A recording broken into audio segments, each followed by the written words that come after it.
Hey guys, mister super is here. इस बार मैंने धुरंधर से ऐसी डिटेल्स निकाली हैं जो मेजॉरिटी ऑफ ऑडियंस ने नोटिस नहीं की होंगी। वैसे मैं ऑलरेडी ये वीडियोस बना चुका हूँ जिसमें मैंने ऑलमोस्ट बहुत सारी डिटेल्स कवर की हैं एंड इनमें मैंने जो डिटेल्स बताई हैं वो मैं इस वाली वीडियो में रिपीट नहीं करूंगा। वेल, ये वीडियो देखने के बाद ये वीडियोस भी चेकआउट जरूर करना।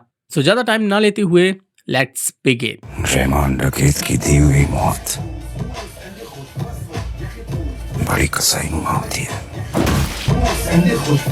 नंबर 1, रहमान डकैत जब बलोचिस्तान जाता है तो वहाँ पर एक सॉन्ग प्ले होता है विच वॉज फ्लिपराची एंड ये सॉन्ग शेर बलोच नाम से स्प्रेड हुआ था। वेल, जिस रीजन की वजह से फिल्म ब्लॉकबस्टर हुई है उसमें से ये एंट्री सॉन्ग एक बहुत बड़ा रीजन था, क्योंकि लोग थिएटर से आकर इस सॉन्ग को सर्च कर रहे थे एंड अपने इंस्टा रील्स पर ये सॉन्ग यूज करने लगे थे। वेल, अब यहाँ नोटिस करो, रहमान डकैत की मौत के बाद हमजा अली मजारी बलोचिस्तान में है, बट इसके साथ उजैर बलोच नहीं है। उजैर बलोच के साथ क्या हुआ उसके बारे में हम आगे बात करेंगे, लेकिन यहाँ नोटिस करो हमजा अली मजारी फ्यूचर में बलूचिस्तान का शेर बलोच बन जाएगा, बिकॉज ये उस जगह पर बैठा है जहाँ रहमान डकैत को बिठाया गया था। ऑल्सो इसे वही व्हाइट पगड़ी पहनाई गई है एंड ये डांसर्स भी इस बार बंदूकों से सलामी दे रहे हैं इसे। इट मींस हमजा अली मजारी रहमान डकैत के बाद बलूचिस्तान का शेर बलोच बनेगा। नंबर 2, इससे पहले मैंने आपको बताया रहमान डकैत की बलूचिस्तान में जब एंट्री होती है तो यहाँ फिलपराची प्ले हुआ था, लेकिन रहमान डकैत का ऑफिशियल थीम ये था।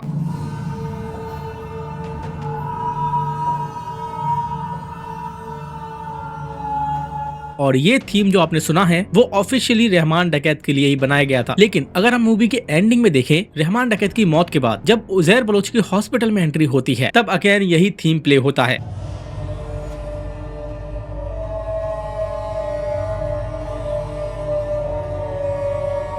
अब एक्चुअली में डायरेक्टर ने दिखाने की कोशिश की है रहमान डकैत के बाद अब उजैर बलोच यहाँ की सत्ता संभालेगा एंड दैट्स व्हाई जो म्यूजिकल थीम रहमान डकैत की एंट्री पर प्ले हुआ था वो अब उजैर बलोच की एंट्री पर प्ले हो रहा है। फोरशैडोइंग द पावर शिफ्टेड। लेकिन इसका मतलब ये नहीं है उजैर बलोच हमजा के पीछे रहेगा। हमजा यहाँ पर पावरफुल तभी है क्योंकि शायद उजैर बलोच मर चुका है या फिर जेल में है। अब इस सीन में हमजा एंड उजैर बाबू डकैत को लियारी में ढूंढ रहे थे, तब इनकी टक्कर इस जगह पर होती है एंड अगर हम इस सीन को थोड़ा ध्यान से देखें तो यहाँ पर एक ईगल मॉन्यूमेंट बना हुआ था। वेल, एक्चुअल में ये तरह पाकिस्तान में है, लेकिन मूवी में इसको दिखाया है जबकि इसके अराउंड कोई popular history and popular case नहीं है। जिस टीम ने पाकिस्तान क्रिएट किया है उन सभी को 10 on 10, बिकॉज लियारी का एंट्रेंस गेट भी डिट्टो क्रिएट किया है इन्होंने। वेल, वायरेप स्पाई यूनिवर्स में जो पाकिस्तान दिखाया गया है वो कभी भी पाकिस्तान जैसा फील नहीं होता, लेकिन धुरंधर की टीम माई गॉड नेक्स्ट लेवल। पाकिस्तान को कैसे क्रिएट किया है इन्होंने उसकी BTS भी अवेलेबल है, link in the description box, चाहो तो देख लेना। SP चौधरी असलम रीजॉइनिंग के बाद यहाँ पर अपनी एक टास्क फोर्स की डिमांड करता है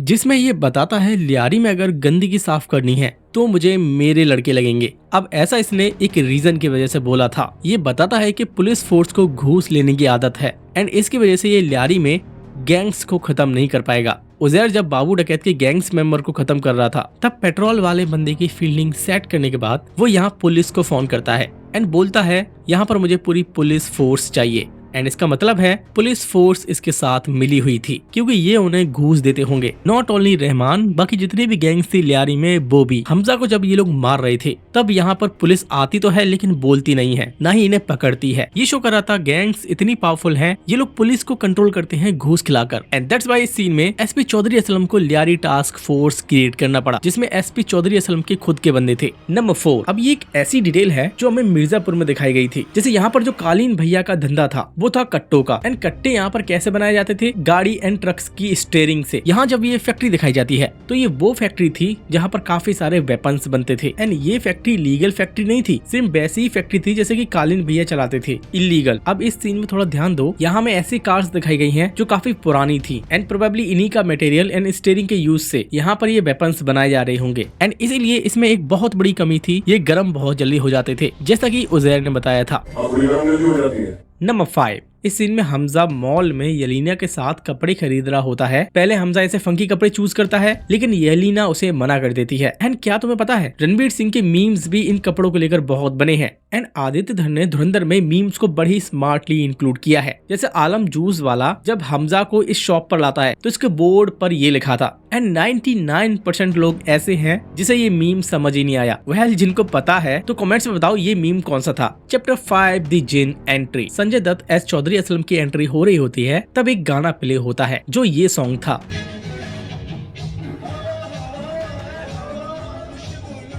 वेल अगर तुम ध्यान दोगे तो ये सॉन्ग एसपी चौधरी असलम की कार में प्ले हो रहा था। इस डिस्प्ले पर लिखा था हवा हवा एंड एक्चुअली में इस सॉन्ग का नाम ही है हवा हवा। एंड फन फैक्ट, हवा हवा सॉन्ग एक पाकिस्तानी पॉप सॉन्ग है but I love this song. Atith Dhar cooked with music. Number 6, हम सभी को पता है हमजा के साथ साथ आलम जूस वाला भी एक सीक्रेट एजेंट था जो हमजा से कई साल पहले से यहाँ पर रह रहा था। अब नोटिस करो हमजा की जब एंट्री होती है यहाँ लियारी में तो आलम का पता कुछ ऐसा था, एक शॉप होगी जहाँ पर एक आदमी ये लाइन बोल रहा होगा। अब नोटिस करो इस चिट पर कहीं पर भी आलम नाम नहीं लिखा था। इट मीन्स हमजा को आलम की रियल आइडेंटिटी नहीं पता थी, आलम को भी हमजा की रियल आइडेंटिटी नहीं पता थी। जैसे यहाँ पर जब दूसरा एजेंट आता है तो आलम इससे बोलता है ये है हमजा, ना कि इससे ये बोलता है ये है जसकीरत सिंह रंगे। एंड आलम हमजा से इस एजेंट का रियल नाम नहीं बोलता। वेल यहाँ से हमें मालूम पड़ता है पाकिस्तान में ये पूरा असेट एक दूसरे की रियल आइडेंटिटी जानता ही नहीं है। इसलिए तुमने नोटिस किया होगा इस पार्टी में जब अटैक हुआ था नईम पर तब हमजा आलम को आलम भाई बोल रहा था। एंड यहाँ पर भी देखो इस चाय शॉप में फर्स्ट टाइम हमजा आलम भाई से ये पूछता है कि आप कहाँ से हो। एंड आदित्य धर ने क्लियरली दिखाया है एक स्पाई, एक्चुअल स्पाई होता कैसा है। नंबर 7, यहाँ पर जो लियारी दिखाया गया है, फुटबॉल यहाँ का सबसे पॉपुलर स्पोर्ट है। कराची के बाकी के एरियाज में क्रिकेट चलता है लेकिन लियारी में डिकेड से फुटबॉल कल्चर स्ट्रॉन्ग है। एंड लियारी ने ही पाकिस्तान को बहुत फुटबॉलर्स दिए हैं, नेशनल प्लेयर्स,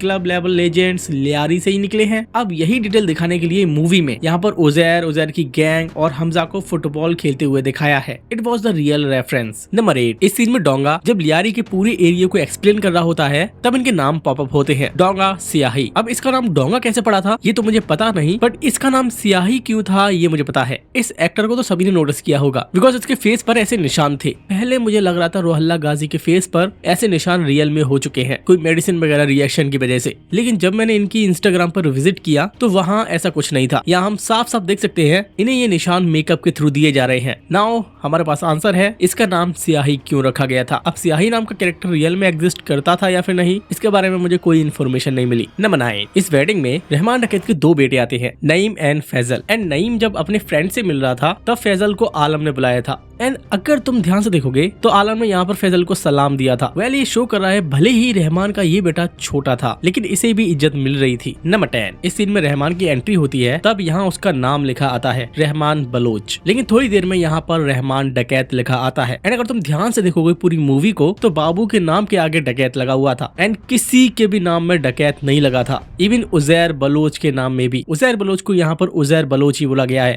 न कि डकैत। अब यहाँ रहमान का डकैत एक्चुअली में कोई नाम नहीं था, इसका नाम तो रियल में रहमान ही था, बलोच इसकी कौम थी, बट डकैत इसको इसलिए बोलने लगे थे क्योंकि ये आर्म्ड रॉबरीज गैंग वायलेंस में इन्वॉल्व था। एंड दैट्स व्हाई यहाँ पर बोर्ड पर डकैत एंड यहाँ पे डकैत लिखा आता है। नंबर 11, मूवी के एक सीन में जब पार्टी क्लब दिखाया गया था तब इस चीज को लेकर बहुत सारी ट्रोलिंग हुई थी, बहुत सारी मीम्स बने थे जिसमें लोग बोल रहे थे क्या पाकिस्तान में भी क्लब्स होते हैं। सो ये एक मीम का पार्ट बना था। वेल एक्चुअल में हमजा ये बताता है यहाँ बर्गर बच्चों की पार्टी चल रही है कासिम के घर में, तो ये कोई क्लब नहीं था बल्कि किसी के घर में पार्टी चल रही थी। तो हमजा रैंडमली बाइक उठाकर यहाँ कैसे पहुँच गया। वेल इस पार्टी के बारे में यलीना के फोन से इसे पता चला होगा बिकॉज ये यहाँ पर यलीना का फोन चेक कर रहा था। एंड इस कार को थोड़ा ध्यान से देखो, इसकी नंबर प्लेट देखो, ये सेम कार इस सीन में खड़ी हुई थी जिसका ये सेम नंबर था। एंड थोड़ी देर बाद जमील जमाली इस कार में बैठा था। Man this is called attention to detail. इस सीन में हमजा जब इस पेट्रोल वाले बंदे को मार रहा होता है तब हमजा ने इसके मुंह में एप्पल को घुसेड़ रखा था, एप्पल जो कि ये खाता ही रहता है। लेकिन इस सीन में अगर तुम इसके कान को देखोगे तो यहाँ कान पर इसके पट्टी बनी थी, लेकिन ये चोट आई कैसी थी। जब इन लोगों ने यहाँ पार्टी पर अटैक किया था तब हमजा की एक बुलेट इसके कान पर लगी थी जिससे इसका कान फट गया था एंड इसलिए इसने कान पर अपने पट्टी बांधी थी। बेचारा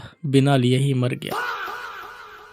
नंबर 13, इस सीन में इकबाल जब इस एजेंट को टॉर्चर कर रहा था तब हमजा के रिएक्शंस डर वाले थे। एंड अगर तुम ध्यान दोगे इस सीन में उजैर बलोच हमजा के रिएक्शंस को देख रहा था। हमजा यहाँ पर पकड़ा जाता लेकिन अपने रिएक्शंस को काफी कंट्रोल किया इसने। नंबर 14, हमजा यलीना से कॉन्वर्सेशन कर रहा था तब ये यलीना से बोलता है मैं नशे नहीं करता, शराब नहीं पीता, बस एक आधा सिगरेट पी लेता हूँ। वेल ये नशे वाली बात ये सच बोल रहा था बिकॉज इसका रियल नाम था जसकीरत सिंह रंगी। एंड क्या तुम्हें पता है गुरु गोविंद जी ने जितने भी नशीले पदार्थ हैं उनका सेवन करने से मना किया है। एंड दैट्स व्हाई इस सीन में जब उजैर हमजा को बीड़ी पीने के लिए बोलता है तब ये मना करता है बट फोर्सफुली ये लोग इसे पिला देते हैं, लेकिन हमजा इसके धुएं से खांसने लगता है। ये थी वो डिटेल जो बता रही थी ये सिगरेट वगैरह नहीं पीता, लेकिन वो ऐसी सिचुएशन में था तभी वो कभी कभी सिगरेट पी रहा था। 26/11 के बाद इसने शराब की बोतल हाथ में ली थी बिकॉज 26/11 ने इसे बहुत ही हार्ड हिट किया था। सो ये थी वो डिटेल्स जो मैंने धुरंधर में नोटिस की। एंड डोंट वरी गाइस, और भी डिटेल्स हैं जो हम कवर करेंगे इसके पार्ट 2 में।